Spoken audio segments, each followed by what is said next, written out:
Dear ladies, Kira began with a friendly smile, addressing her loyal assistants, please carefully hang these splendid robes. Place them where they will immediately catch the eye of our precious customers. Kira's smile was genuine, and her command sounded like affectionate requests. Of course, Kira, one of the employees, responded with enthusiasm, quickly taking up the task given by her supervisor. How are our sales going? Kira asked the next question, attentively examining the merchandise, including sauna sets and soft terracloth items. This month, sales are a bit underwhelming, Kira, the second woman, spoke while continuing to arrange the assortment on the shelves. It might be due to the May holidays, everyone is busy preparing kebabs and enjoying the outdoors. Right, Kira replied thoughtfully, putting the finishing touches on the arrangement of hangers to create a more harmonious display. But don't forget to always offer our products, you never know what holidays people have planned. Kira once again moved through her store, lovingly and attentively inspecting every shelf and corner. The young woman always strived for her boutique, specializing in elite home furnishings, to look impeccable and catch the attention of every customer. Kira paid special attention to the selection of her employees, even hiring saleswomen exclusively through trusted acquaintances. For her, it was important not only to have the skills to perform their duties but also moral qualities, especially honesty. The products in her boutique commanded substantial prices, and access to them was limited to well-off clients. Therefore, Kira's business concept was significantly different from selling ordinary household items. She didn't just sell things, she provided people with a unique style and comfort in their homes,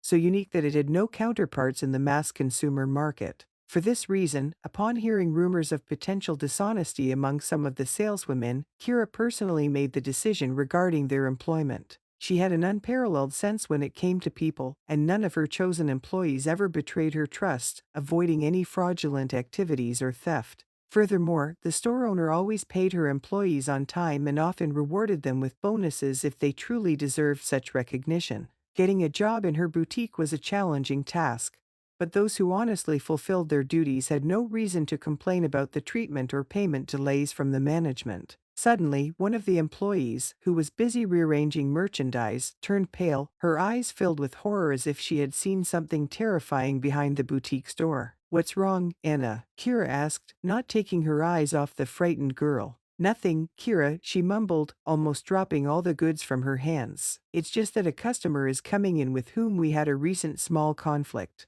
Raising her eyebrows in surprise, Kira began to express her doubts about this belated disclosure. However, before she could make any comments, the store's doors swung open, and an enraged woman stormed in, looking like a fury. Her appearance left much to be desired. She appeared unkempt, her makeup was loud and garish, and her clothing consisted of a cheap synthetic sweater with stretched-out knees. Jean, you gave me an unpleasant surprise yesterday, she screeched, pouncing on the saleswoman. I came here because an honest person should always defend their rights. And what will you tell me? She addressed Kira politely, stepping forward, causing Kira's surprise. Displeasure and irritation gradually built up in her voice as she was unhappy with this strange woman's behavior. Where is your boss? The woman rudely inquired, standing directly in front of Kira. Kira responded with the same cool confidence, do you have any questions? Anna told me about your dissatisfaction. Maybe I can help resolve your issue. The customer raised a haughty eyebrow, as if she believed it was time to assert her priorities. Your girls sold me subpar merchandise yesterday, she declared, tossing a beige kitchen towel onto the counter in front of Kira.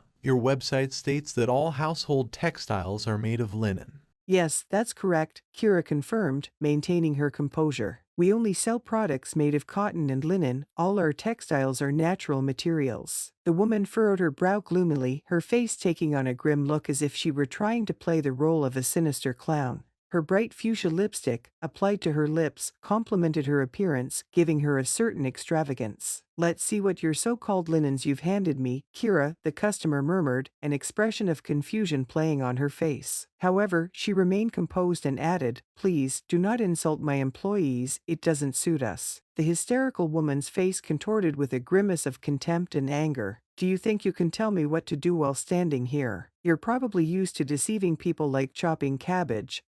It's all right, I'll tell everyone how you treat customers here. Her voice grew sharper and she added, Rita, unwrap this towel. She said with a contemptuous and mocking tone, causing Kira to flinch involuntarily. She made an effort not to succumb to provocation and avoid a scene with this audacious woman. Let's keep our composure, we are always ready to resolve conflicts, Kira calmed her, taking the offered towel in her hands. However, as soon as she touched the product, she could feel that it wasn't the kind of product typically sold in her store. The cheap synthetic material, only resembling real terry cloth, disappointed Kira. Even the tag in the corner was sewn crooked, which was an unforgivable mistake, as Kira personally controlled every shipment and their quantity was limited. So, what do you have to say about this? The customer commented with a mocking tone, her gaze filled with mockery. Kira first looked at the woman in surprise, then turned her gaze to Anna and Mila, her loyal saleswomen. What's the story here? Kira asked them. We really didn't sell her anything, Anna pleaded.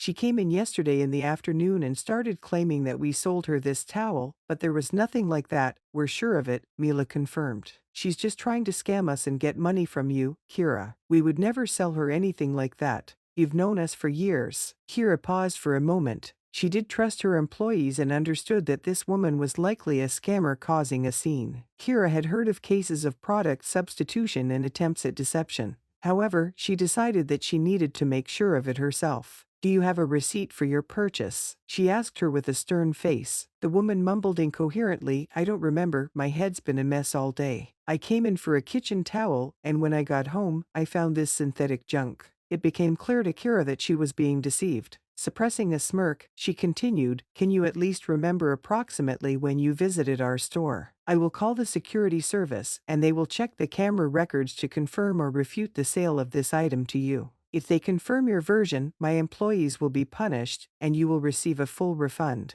The customer instantly scowled, her face expressing annoyance and disappointment. Kira smiled inwardly, as if she had swallowed a massive lemon. How naive she was to think she could fool my employees, she thought. Not worth it, Kira said sourly, I'm not willing to spend my time on explanations and proof for you. You might believe that I should refund your money and even compensate for your losses. Kira carefully folded the towel and handed it to the woman. If you don't want me to call the police right away, just take your merchandise and leave my store, she added. We highly value our reputation and have never sold subpar items to customers. What you attempted here is a criminal act, but I'm willing to be merciful and chalk it up to a misunderstanding and geomagnetic storms. If you leave right now. The woman silently took the towel and, without saying another word, exited the boutique. Anna and Mila breathed a sigh of relief and rushed to their boss. Kira, you handled her so well. You're amazing, you didn't lose your composure. She caused a whole hour of commotion here yesterday until we promised that she could meet with you, Anna exclaimed with relief. Kira carefully looked at her employees, then with a serious expression, she addressed them. My dear girls, remember that in such situations, it's important to report to me immediately. Even though our store is located on a prestigious street and our customers are usually decent people, it doesn't mean we are immune to encountering swindlers. If you had informed me about what happened immediately, I could have used the security camera footage or contacted the police right away.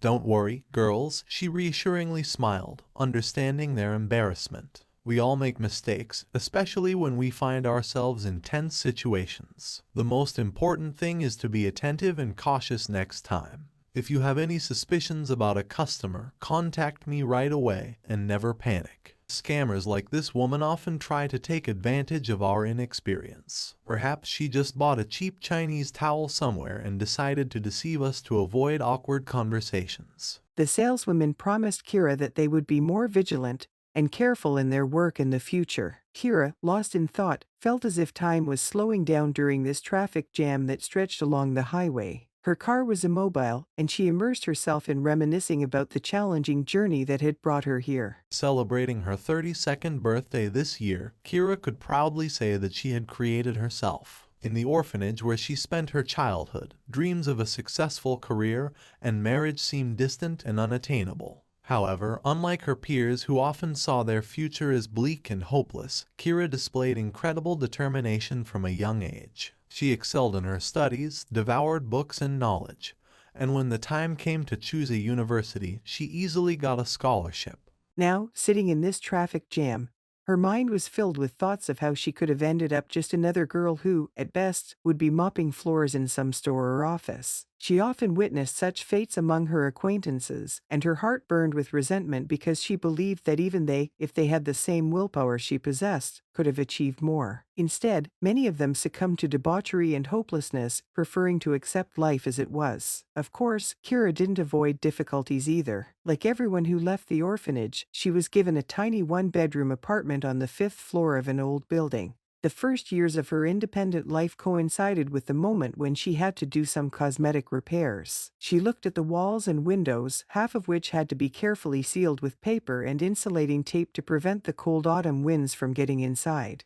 Often, Kira pondered what set her apart from her classmates and friends from the orphanage. She realized that it was a ravenous thirst for life. Literally, every opportunity to improve her situation motivated her. She was willing to go through all the trials to achieve the level of life she had always dreamed of. Enrolling in the foreign languages faculty, Kira believed that her dream was to become a professional translator after completing her education. She aspired to work for a publishing house or a major international company. Despite her ambition, she knew that the road to success required diligent work and unwavering determination, and she spared no effort to achieve her goals. While her fellow classmates were busy starting romantic relationships, Kira preferred to spend her nights with textbooks or immersing herself in audiobooks in foreign languages. She also devoted a lot of time to pronunciation improvement courses. As a result of her diligent work and determination to achieve her goal, Kira graduated from university with honors. Just a few months after completing her university education,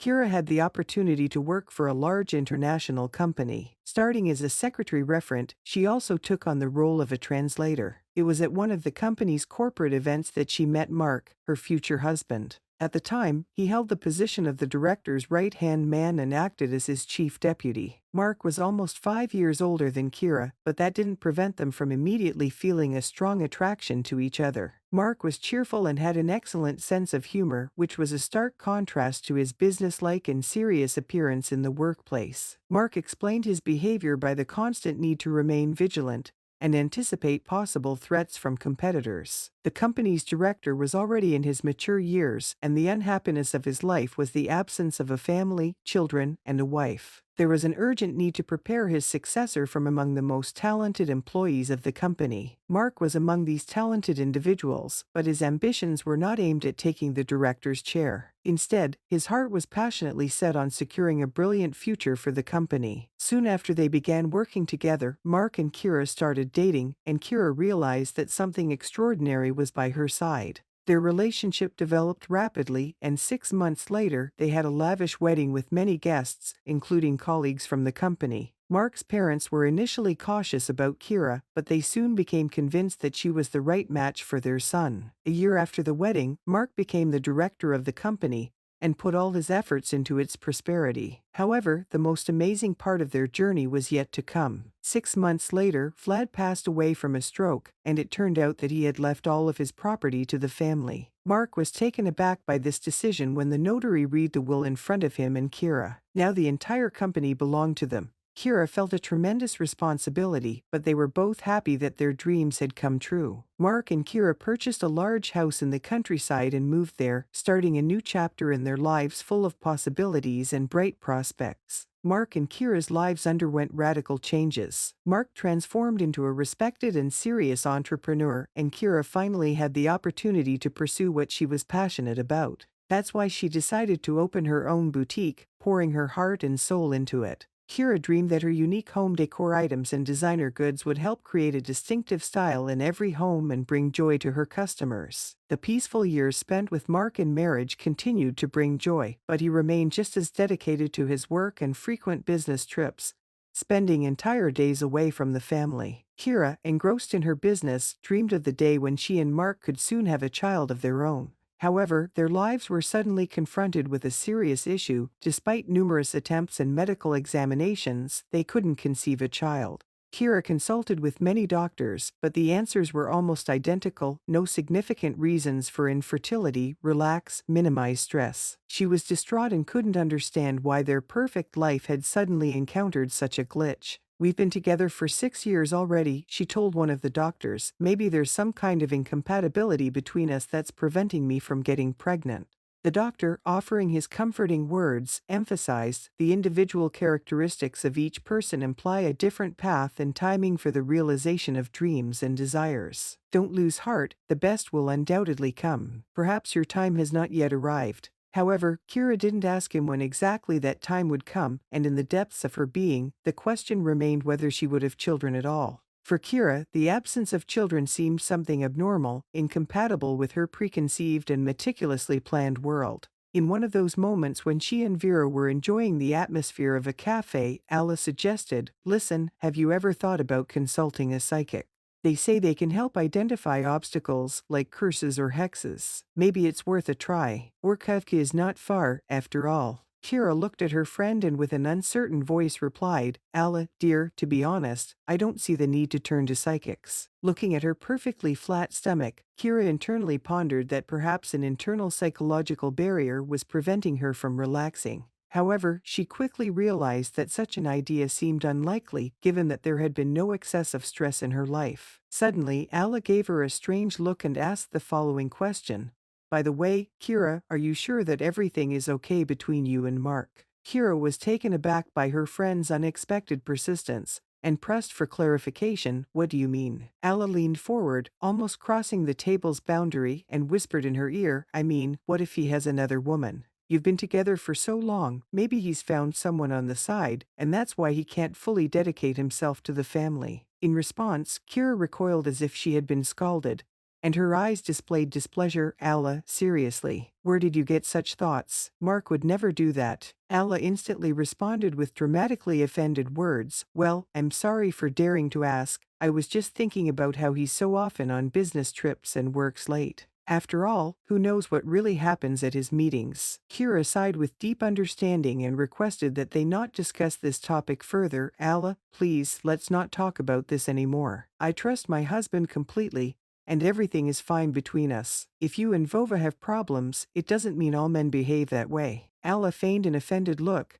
and the atmosphere in the room cooled slightly. Kira decided to lighten the mood with a smile and gently said, "Maybe our love just isn't meant to overcome such everyday difficulties." By everyday difficulties, you probably mean my aversion to cooking, housekeeping, and constant shopping sprees for astronomical sums. Alla responded with a tinge of sadness in her voice, "Well, and instead of all that, he's taken up with some village beauty on the side. They say she makes excellent pies." Vera noticed that her friend was actually deeply wounded by her past relationship with her ex-husband but tried not to show her pain to Kira. To ease the tension, Kira suggested, "Okay, Alla, I apologize for my nervousness. Maybe I should really listen to the doctor's advice and relax a bit, spend the evening at home in the bath with some fragrant bubble bath." Their peaceful agreement was concluded, and they ordered a serving of huge ice cream for both of them. On the way home, Kira thoughtfully pondered Vera's words. Perhaps it was worth reevaluating her fears and concerns regarding Mark. After all, they had been together for many years, and maybe she was placing too much pressure on herself and her husband.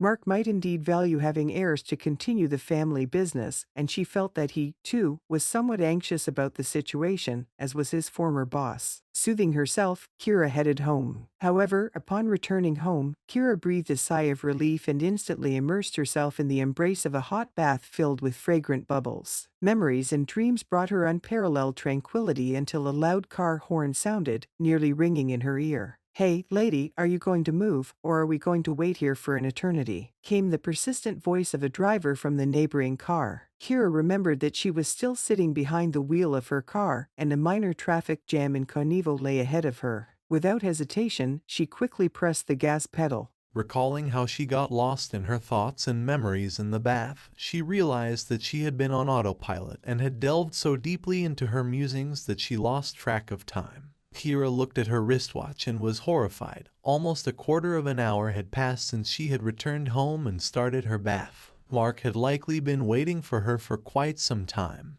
They had agreed to meet at 1:30 at the business center, and Kira decided to hurry so as not to keep him waiting.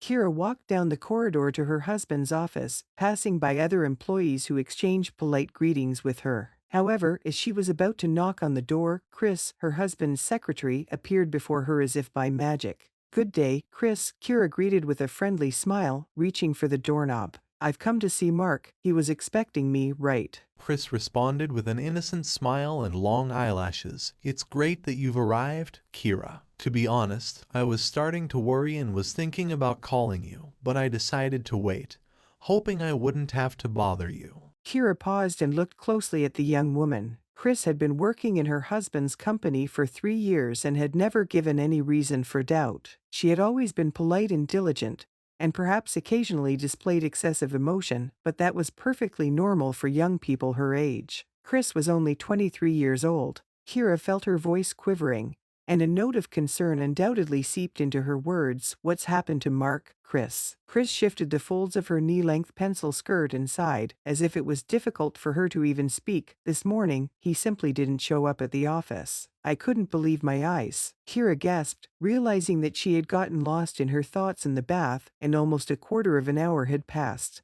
How is that possible? I was supposed to come here with him for lunch, and we had an agreement about that. He was supposed to wait for me, she thought. Yes, it's true, before we left home, he didn't even call me once. The secretary's words heightened Kira's anxiety. I haven't seen him all morning. I even tried to call him, but he just doesn't answer the phone. Chris's voice sounded genuinely panicked, and suddenly Kira felt her heart racing. Kira understood that this could only mean one thing: something serious had happened to her husband. She told Chris, "Can you open the office for me? I want to check. Maybe Mark had a sudden important meeting and he just forgot to tell us about it." Chris nodded and hurried to the door, inserting the key into the lock. Honestly, Kira, I don't understand what could have happened. Mark, he has always been so punctual and proud of our company. Kira asked Chris to calm down and open the office. She reassured the secretary, saying, "Everything will be fine, I'm sure. It's probably just a misunderstanding."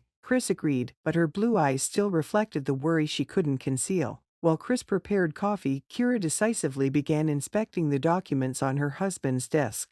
Kira had never been inclined to snoop into other people's affairs, but in this situation, it was important for her to find out what had happened. She searched for Mark's workday planner, which was usually kept in the first drawer of the desk. In it, he recorded important dates and meeting times, and then duplicated everything in his tablet. Kira didn't find any information about whether her husband had any scheduled meetings at this time, but she noticed an important meeting in the planner that Mark had evidently missed. Chris returned with the coffee, and Kira thanked her. Then she asked, "Don't you think this is strange?" Chris, still uneasy, replied, "Mark doesn't allow anyone to be in his office without special permission." Kira reassured Chris and asked her to wait a few more minutes. Then she took out her mobile phone and decided to call her husband. Perhaps he simply didn't want to answer, assuming it was his secretary calling. Kira didn't feel jealous of Chris, but it was important for her to make sure her husband was okay. To be continued in the next video. After a second, the phone emitted long rings. Another minute passed, but Mark didn't answer the call. Then the voicemail assistant suggested that Kira leave a voice message. She left a brief message: "Mark, honey, please call me back. I'm really worried." Then, after disconnecting from the phone, Kira carefully examined her husband's office, trying to find any clues. She decided to try to access the computer but found it protected by a password. She pondered a possible password when suddenly her mobile phone rang again. Kira grabbed the phone and quickly called her friend Vera. Vera's voice came from the other end of the line, and Kira answered, "Yes." There was a tone of anxiety and worry in her voice. Vera, upon hearing Kira's voice, asked what had happened and why she sounded so concerned. Kira, with a heavy heart, explained that Mark had disappeared, and Alla became agitated. Alla asked Kira to keep her informed if any news arose and expressed her concern for her friend. After ending the call with Alla, Kira returned Vera's phone and assured her that she would contact her as soon as any information became available. Then Kira disconnected from the call and went home, where she faced the tense reality. She hoped to find her husband at home and get an explanation from him. However, upon returning home, Kira discovered that nothing had changed since they left. Mark hadn't returned home, and his car was nowhere to be seen. Kira began to panic and worry, standing at the threshold of her home. Her eyes repeatedly tried to penetrate the endless horizon in search of her husband, but each time, she only saw emptiness. She tried to call Mark again, but each time, she heard only ringing and silence, which heightened her anxiety. Kira's heart raced faster, and she felt fear taking hold of her. Kira entered the house, checked the bedroom and the closet with Mark's clothes. All of her husband's belongings and shoes were in place, except for his large sports bag, which he usually took with him on trips. A dreadful thought passed through her mind, as if a black cloud had descended over her life. She took off her woolen cardigan and cautiously sat on the edge of the bed. Her breathing was heavy and emotions raged inside her. She noticed a small note folded in quarters, which had apparently fallen out of her pocket when she removed the cardigan. The note contained only 4 words: "Don't look for me. Forgive." The letters were written in Mark's handwriting, and each of them felt to Kira as laden and heavy as a stone. Kira pressed her hand against the painting, and tears streamed from her eyes as if a river of pain and disappointment. "You couldn't have done this to me, Mark. You couldn't have left me," she thought, as if the words had torn her heart to pieces. Each tear, remaining on the canvas, seemed to her a living embodiment of her bitterness. Kira felt as if at that moment the world had suddenly lost all its colors, becoming dull and lifeless, mirroring her emotional state. It was as if she had plunged into a gray and cold world of loneliness. Her heart ached at the thought that her husband had planned everything in advance, even slipping the note into her pocket over breakfast, all to escape unnoticed. She didn't know what to do or how to understand what was happening. She couldn't believe in such a devious plan by her own husband, the man she had lived with for almost 8 years. Why did he do this? Couldn't he have talked to her like a human being, instead of resorting to this deceitful scheme? Kira's despair and confusion grew as she realized that no one in their circle of friends and acquaintances had any information about Mark's whereabouts. It seemed that he had managed to disappear without a trace, leaving her alone in this distressing situation. As hours turned into days, Kira's anxiety continued to mount. She desperately waited for any sign, a message, or a call from Mark, hoping that he would at least reach out to let her know he was safe. She couldn't help but worry about his well-being as well, feeling that he, too, must be in a state of unease. The silence and uncertainty were taking a heavy toll on her emotions. Kira knew she had to take action. She decided to reach out to her husband's family, even though she had had a somewhat distant relationship with them. She needed to explore every possible lead and connection. With trembling hands, she dialed Mark's parents' number, hoping for some answers or reassurance. Mark's mother answered, her voice trembling as well. Kira quickly explained the situation and asked if they had heard from him or had any knowledge of his whereabouts. After a brief silence, Mark's mother said, "Kira, we haven't seen or heard from him either. This is so unlike him. We're worried too." Kira thanked Mark's mother for her time and support and hung up the phone. She felt like she was trapped in a nightmare from which she couldn't wake up. With no information, no leads, and no sign from Mark, she was left alone to grapple with her fear, anxiety, and a growing sense of abandonment. As more days passed, Kira's resilience was tested. She began consulting with a private investigator to help locate Mark and unravel the mystery behind his sudden disappearance. She couldn't live in the shadows of uncertainty any longer and needed answers, whatever they might be. The search for her husband had become an all-consuming quest, driven by her love, concern, and the need for closure. But nothing happened. The woman kept her laptop open all evening and through the night, with her phone set to access all the messengers, but Mark never showed up. Every minute felt endlessly long, and Kira couldn't understand what was happening. The next morning, Kira decided that she couldn't wait any longer and do nothing. She went to the police station and filed a missing person report. Whatever it was, she needed to know that he was safe in the hands of the police. At the front desk for filing reports, she felt like a carnivorous animal devoured by fear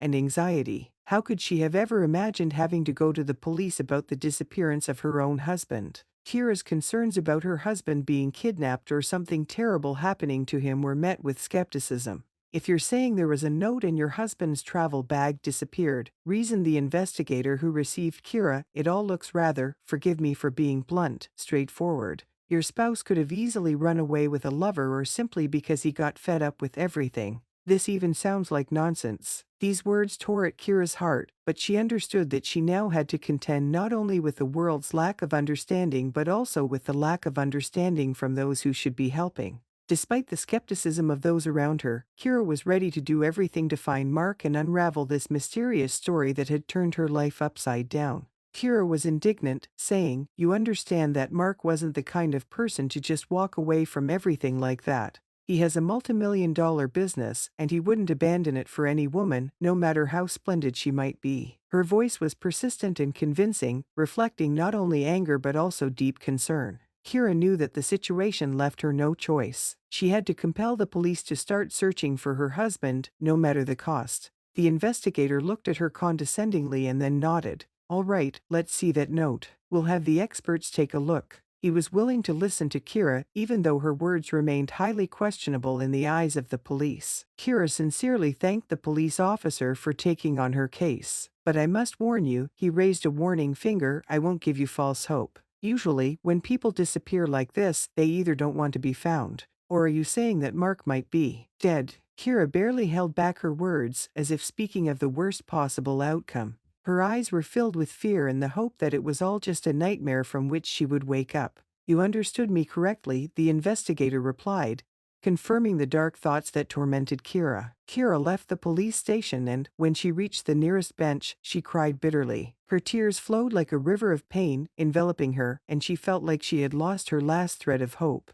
I have to believe that my husband is alive, Kira thought to herself. I have to hold on to save our business and our family's honor. With these thoughts, she got into her car, but she couldn't bring herself to move. Inside her, a storm of mixed emotions raged: despair, anger, fear, and helplessness. Her spouse had disappeared, and his business was now more vulnerable than ever. What would she tell the shareholders, partners, and company employees? How would she announce Mark's absence at all the meetings and business gatherings? The police created a missing person report for Mark and provided them with a high-quality photograph of her husband. Now, she had to discuss the next course of action with Dimitri, her right-hand man in the business. They needed to take responsibility for maintaining the business and solving the mystery of Mark's disappearance, no matter how challenging it might be. Dimitri had been a longtime friend and companion of Vlad, her late husband and former boss. He had always been a loyal aide, first to the deceased director and then to Mark himself. Dimitri, too, was not young anymore, but his physical condition was impressive due to his diligent health care. He looked considerably younger than his 60-something years, and his energy always inspired those around him.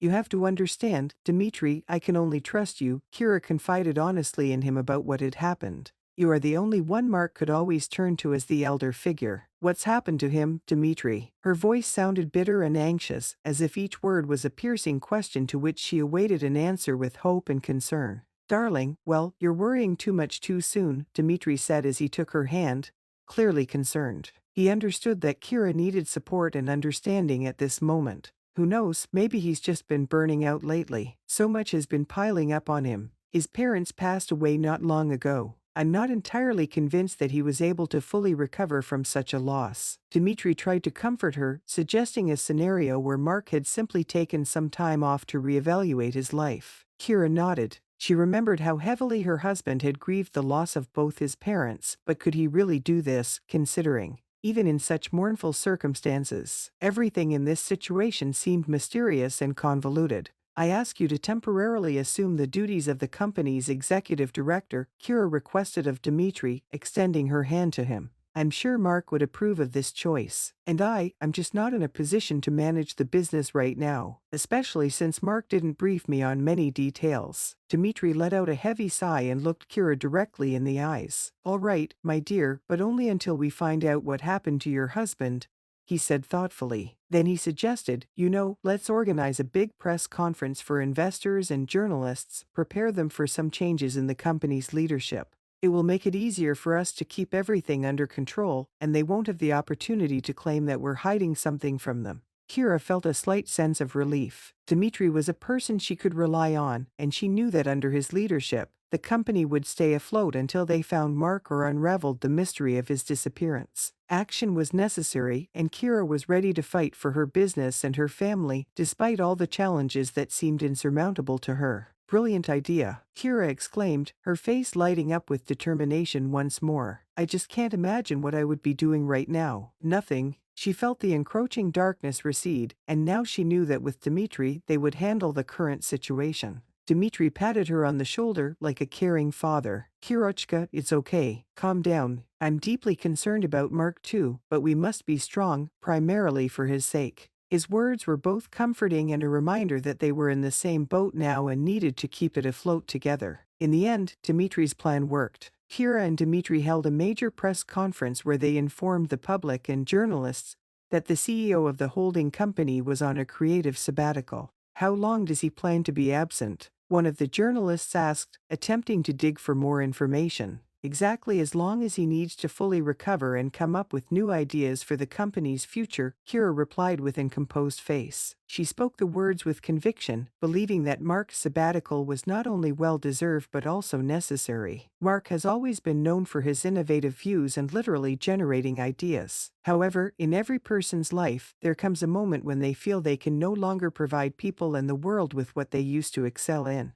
The audience and journalists listened to Kira with interest, and her response appeared logical and respectful toward the CEO. For the sake of my husband and me, Mark insists on keeping the time of his return to business confidential, Kira continued. After all, please show respect to the man who hasn't taken a vacation in 10 years. Her words were an invitation to be tolerant and respectful of Mark's personal life, as he had always been dedicated to his work and the company. After Kira concluded her press conference, she hurried to the police station, as if her life depended on it. There, in the investigation room, she was met by a detective named Ivan, who, with a stern look, began to carefully listen to her request not to disclose the search for her missing husband. "Oh my God, Kira, you're asking for something absurd," the investigator exclaimed with disapproval, waving his hand. "How can you come with such demands? This is like a circus. You're offending the heavens by asking for this. You could have hired a private detective, but instead, you come to the police with such requests, Ivan. I can't believe it." Kira, realizing that offering money was a mistake, lowered her gaze, feeling herself in an awkward situation.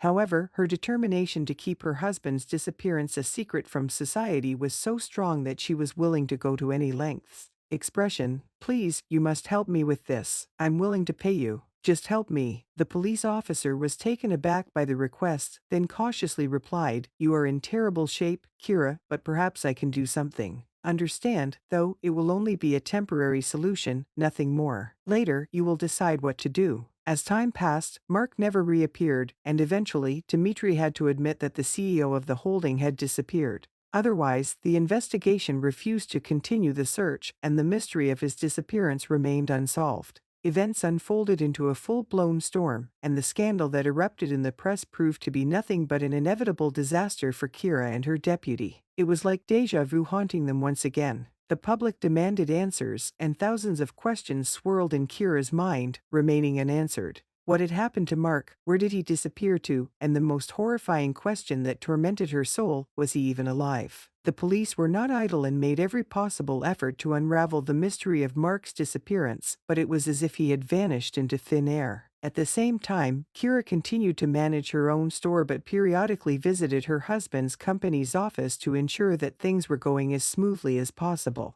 Dmitry, Mark's deputy, diligently tried to preserve all the innovations and improvements Mark had introduced, while only overseeing the most essential processes. It was a tremendous responsibility they carried on their shoulders. 6 months had passed unnoticed, but for Kira it had been an endless sea of sorrow and despair. Her search for her husband had hit a dead end, and the investigation, as if losing its way, wandered through a labyrinth. She felt like a straw widow, facing an impossible choice: to end this fruitless struggle and bury Mark or continue her futile search. One evening, as Kira sat in her room, she was browsing an internet catalog of Canadian lumber provided by a manufacturer, intending to order this wood for her workshop. Lately, she had been thinking more and more about expanding her product range and adding wooden furniture to her collection: coffee tables, dressing tables, dressers, and so on. Kira saw this as a new stage in the development of her business and, therefore, decided to contract for the supply of a small volume of wood, bypassing intermediaries. As she scrolled through photos of forests and a lumber mill on the catalog, Kira suddenly noticed something unusual in one of the pictures. Something caught her attention, but she couldn't yet determine what it was. The image featured a small group of lumberjacks, 5 of them smiling, holding bundles of wood and axes in their hands. The caption beneath the photo read, "In these forests, we harvest wood for you with love." Studying the picture carefully, she felt her blood freeze in her veins, as if she were on the verge of an incredible new chapter in her life.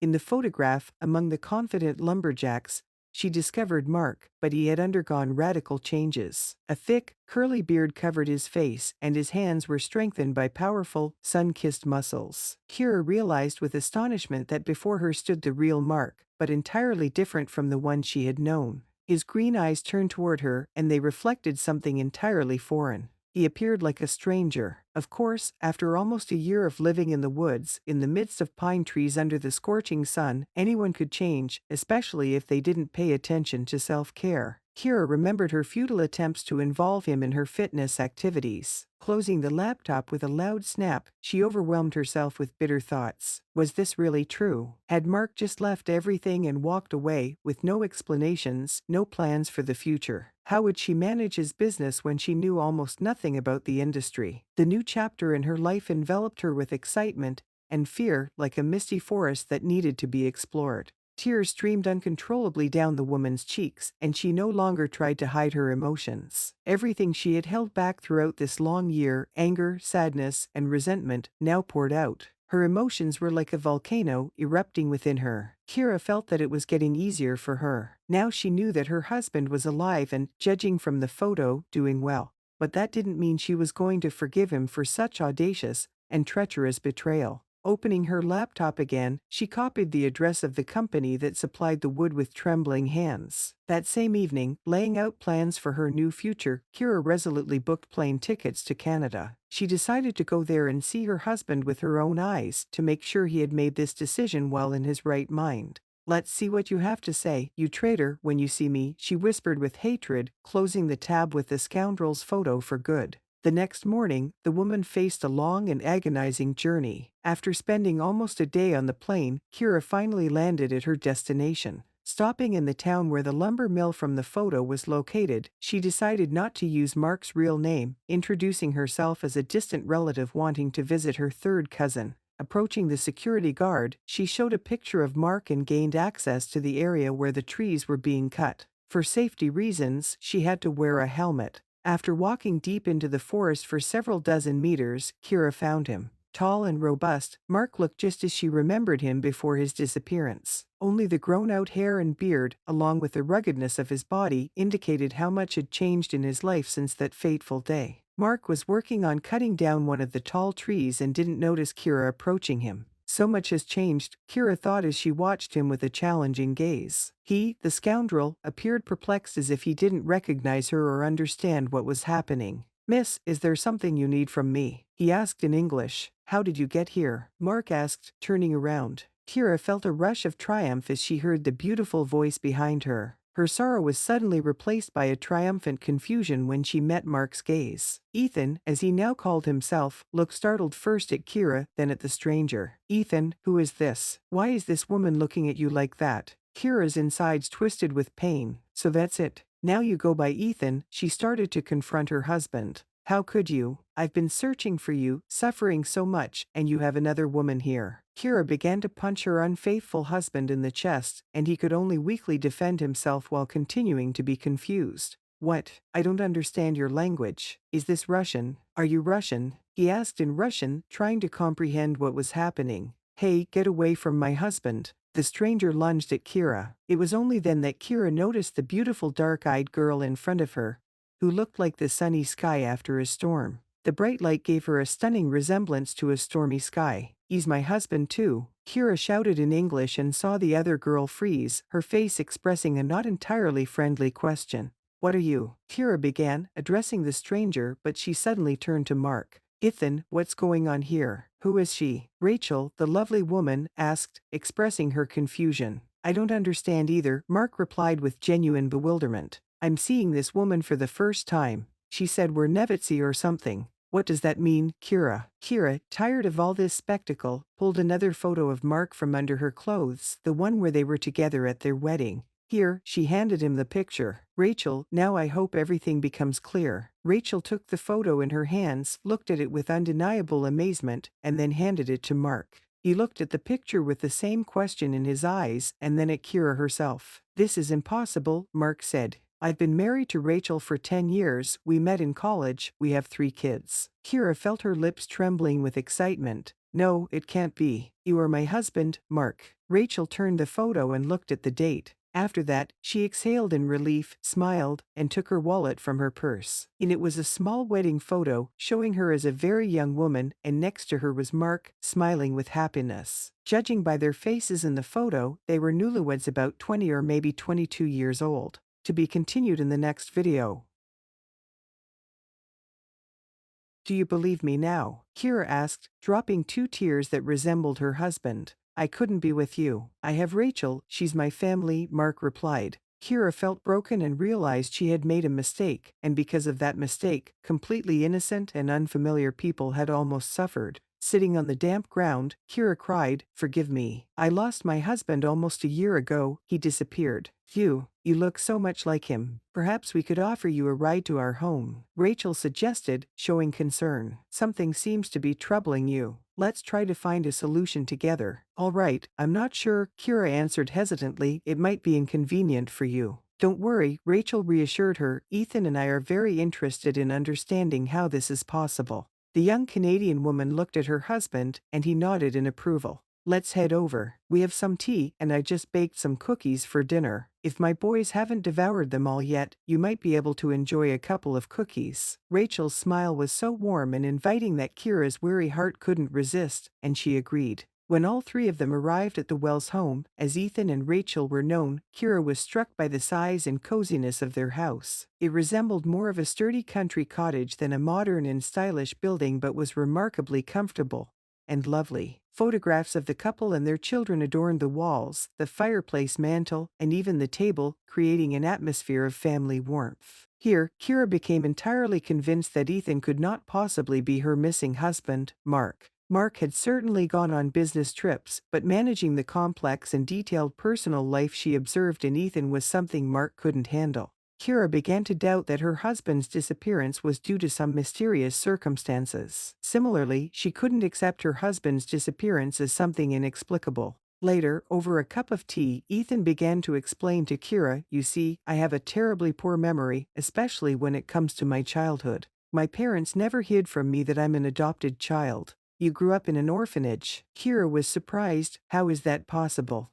You don't remember anything from those years?" Ethan shook his head. "Unfortunately, I was too young back then. My parents never told me that the orphanage was in Russia. All I knew was that I was adopted, and that's it." Ethan looked at Kira with guilt in his eyes. "Of course, it hasn't shed light on the mystery of your husband's disappearance, but at the very least, it might offer hope that your Mark has a long-lost twin brother you didn't know about." "That is indeed strange," Kira said in English. "My husband always claimed that his parents were his biological parents. However, I have serious doubts about that. Unfortunately, they've already passed away." "My condolences," Rachel replied. And at that moment, Kira's phone unexpectedly rang. "Hello," the woman answered in the receiver. "Kira, this is Ivan, the investigator. I'm calling you," Ivan joyfully announced. "Hello, Ivan. What's going on?" Kira asked. "You just won't believe where I am right now, and you probably won't believe what we've just discovered," Ivan interrupted. Kira tensed. She wasn't sure if she was ready for more dreadful news, especially if it was related to Mark's death.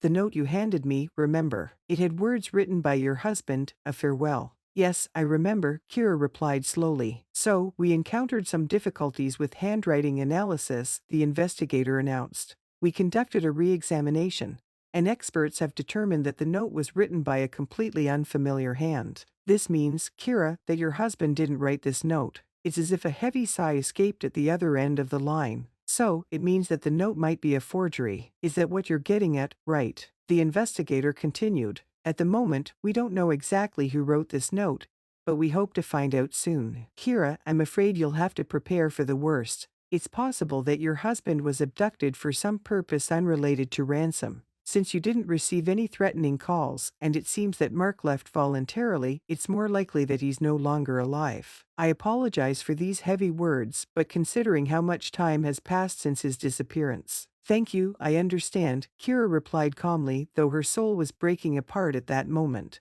"Maybe I can help you in some way?" Ethan cautiously asked. "By your words, it seems that you've been in contact with the police, even though you claim not to speak Russian." The woman smiled insincerely, focusing on Ethan. "Even if it's just a little, I have a friend who worked in the Altai forestry, came here for work a couple of years ago. Some of his stories stuck with me, including what he said about the police." Ethan gently touched her hand. "I suppose that if you share all the information with us, I can assist you. After all, I'm also eager to solve the mystery of whether my doppelganger is alive." As if unlocking her internal archive, Kira with a sense of melancholy told Ethan everything the investigator had informed her up to that point. Ethan thoughtfully nodded and expressed his thoughts. It's remarkable that an extensive search across the country yielded no results. Let me get in touch with my friend, the one who served time in Altai, and ask him to initiate his own investigation, take on the examination of villages and settlements, interview the local residents. Maybe someone among them possesses some information. This is undoubtedly a more efficient approach than futile waiting. Kira, barely holding back tears, sincerely thanked Ethan for his assistance. Kira was in complete disarray, unsure of how to proceed in this situation. Rachel, sympathizing with her, offered to stay the night with them and provide support in retrieving her personal belongings from the hotel. Just stay here for a couple of days, relax. My husband will be handling your case right now, Rachel suggested, trying to reassure Kira. Kira politely thanked Rachel but firmly declined, saying, "You've already done so much for me," with a warm smile on her face. "I don't want to become even more of a burden to you. I'll return to the hotel but will leave you my contact information. If anything new comes up regarding Mark, I'll be immensely grateful to you." In the next few days, Kira tried to recover. She took walks through the city streets, breathed in the fresh air, and marveled at the beauty of Canada's nature. However, even the stunning scenery couldn't entirely dispel the sense of worry that had settled in her heart since the moment the investigator read her that mysterious note.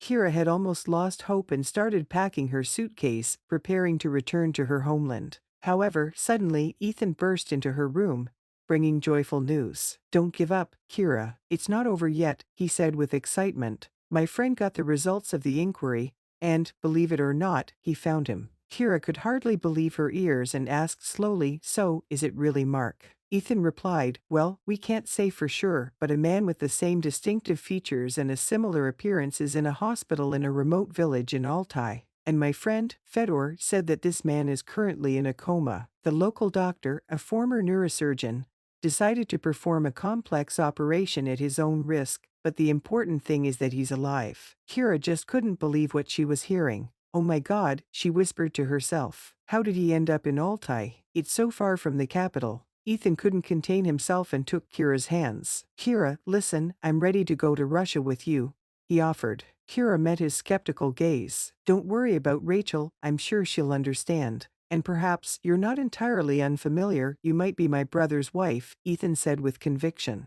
"It's important for me to find out if Mark is truly my biological brother. Rachel has already let me go." Ethan proposed, "We can get tests done as soon as we arrive." "I doubt they'd conduct such tests in a rural hospital." Kira shook her head in disagreement. "Most likely, we'll have to wait for the results from the capital, but if we pay a double fee, they might expedite the process." Ethan nodded, and ultimately, Kira agreed to go home with him. The paperwork for Ethan took a few more days to process, and soon they boarded a private plane, embarking on a long journey to the Altai village where Kira might meet Mark.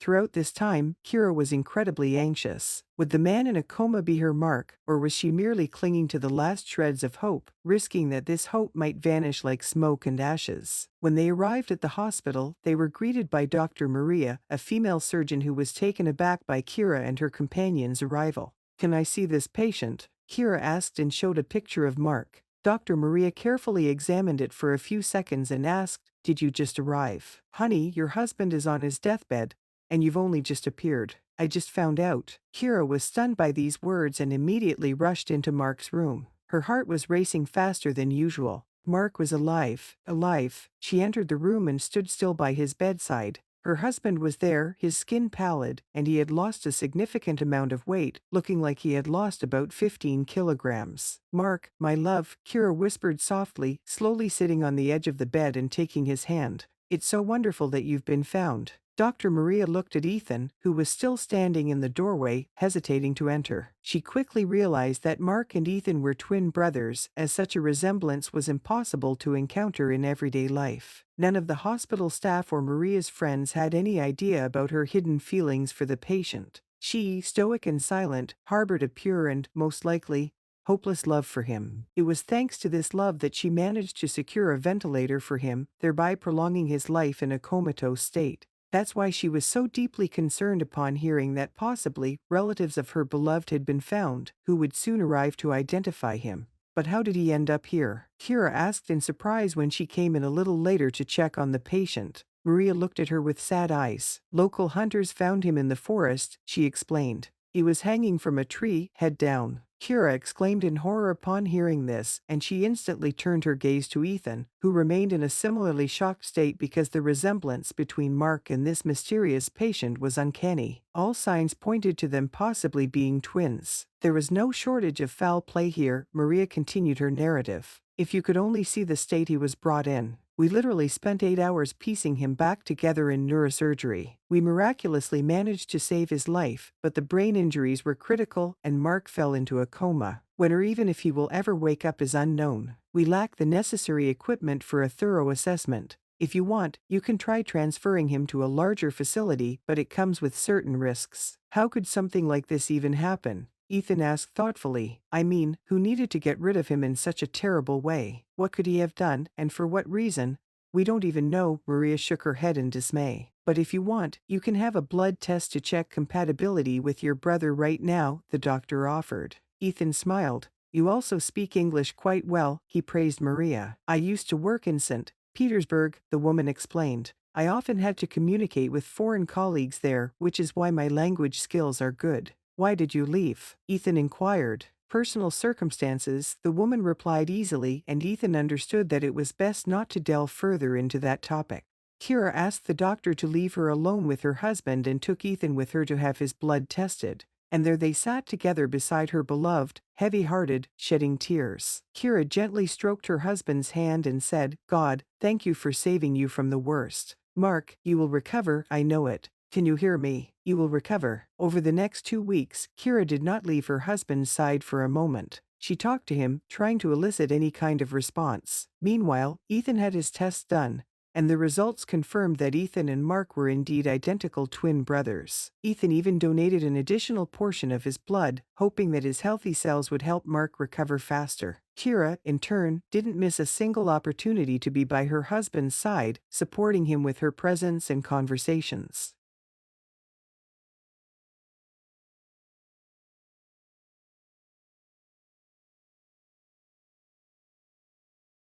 Kira startled and gasped in surprise, immediately calling for the doctor. Once Mark received all the necessary medical attention, he gently squeezed his wife's hand, filled with care and love. I thought I'd never see you again, Mark said. And I thought the same. You can't imagine how many times I experienced an imaginary loss while you were away. A whole year. You understand? Kira exclaimed. Well, I suppose my company was in shock without me, Mark chuckled. Kira gave a soft smile. Our friend Dmitri took on a lot of responsibility. After all, he has been working in it since Vlad's time. He has incredible willpower and can solve any problems, remembering his former boss. Then her expression changed. Is something wrong? Are you feeling unwell? Kira asked with concern. Yeah, it's Dmitri, the real trickster, Mark said slowly. It's because of him that I'm here. What? Kira looked at him in surprise. She still hadn't told her husband about Ethan, preferring him to recover first. But she still wanted to know how Mark ended up so far from home with fractures and injuries. You're not mistaken, Mark confirmed.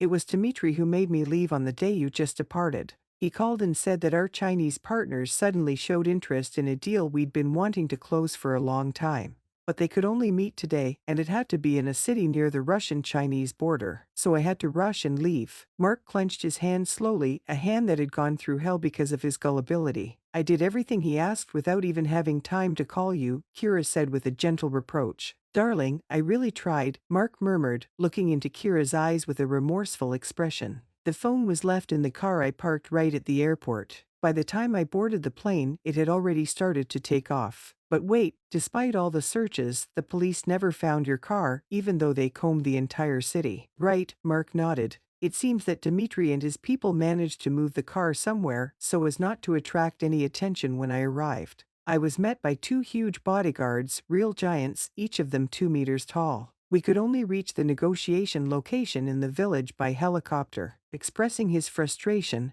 Mark continued, they literally grabbed me and tossed me overboard like a sack of potatoes. I didn't even have time to exclaim, it all happened so quickly. I'm amazed I survived it all. Perhaps the tree branches slowed my fall a bit. Kira was in shock. The news she had just received had turned her perception of reality upside down. That sounds terrible, she whispered, feeling Mark gently stroke her cheek. So, in the end, all this mess was because of your deputy. Mark nodded and showed the tiny flash drive he held in his fingers. Yes, precisely because of him, he said. My people tracked him down and gathered evidence on him, recording everything on this small memory card. Dmitri defected to our competitors 5 years ago. It turns out he was a double agent, providing crucial information about the holding company in exchange for a significant sum of money. Most likely, he's the one behind all of this. He cancelled my flight tickets and replaced all information about my whereabouts. It sounds incredible, but it seems to have really happened, Mark concluded.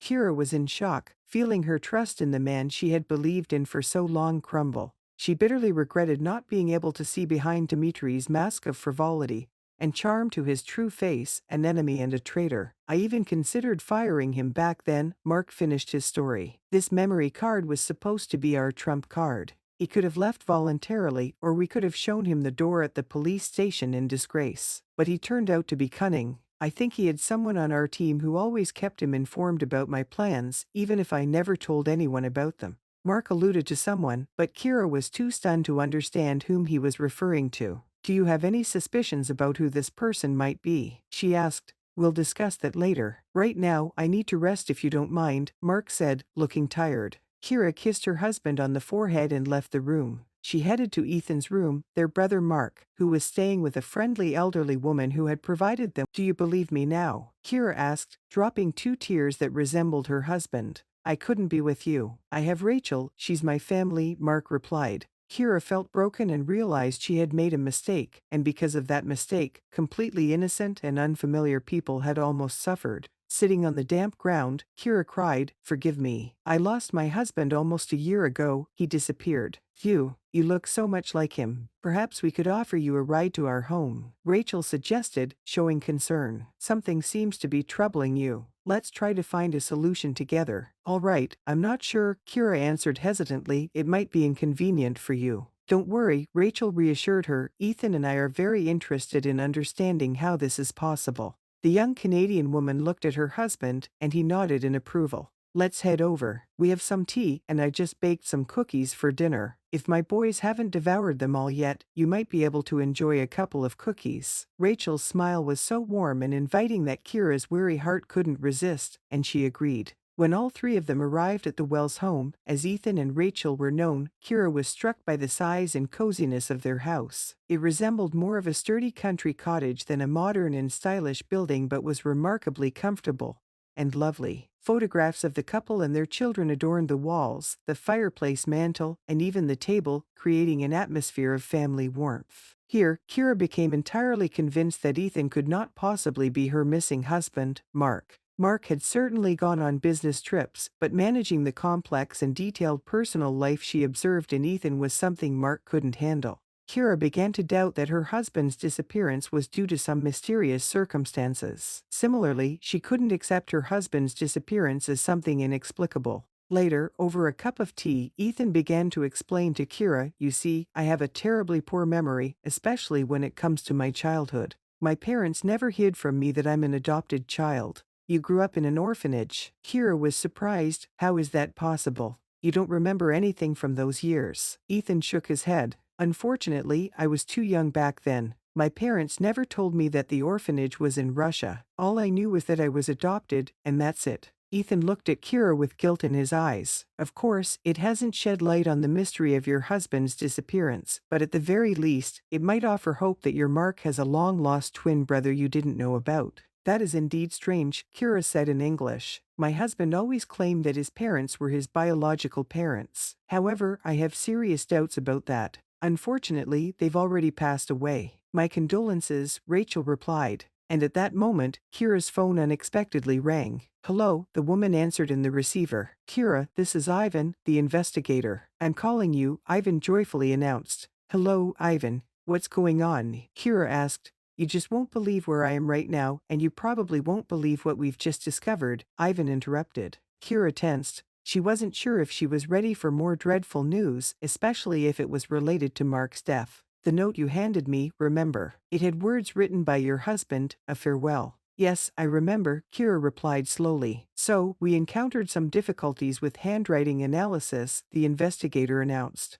We conducted a re-examination, and experts have determined that the note was written by a completely unfamiliar hand. This means, Kira, that your husband didn't write this note. It's as if a heavy sigh escaped at the other end of the line. So, it means that the note might be a forgery. Is that what you're getting at? Right. The investigator continued. At the moment, we don't know exactly who wrote this note, but we hope to find out soon. Kira, I'm afraid you'll have to prepare for the worst. It's possible that your husband was abducted for some purpose unrelated to ransom. Since you didn't receive any threatening calls, and it seems that Mark left voluntarily, it's more likely that he's no longer alive. I apologize for these heavy words, but considering how much time has passed since his disappearance. Thank you, I understand, Kira replied calmly, though her soul was breaking apart at that moment. Maybe I can help you in some way, Ethan cautiously asked. By your words, it seems that you've been in contact with the police, even though you claim not to speak Russian. The woman smiled insincerely, focusing on Ethan.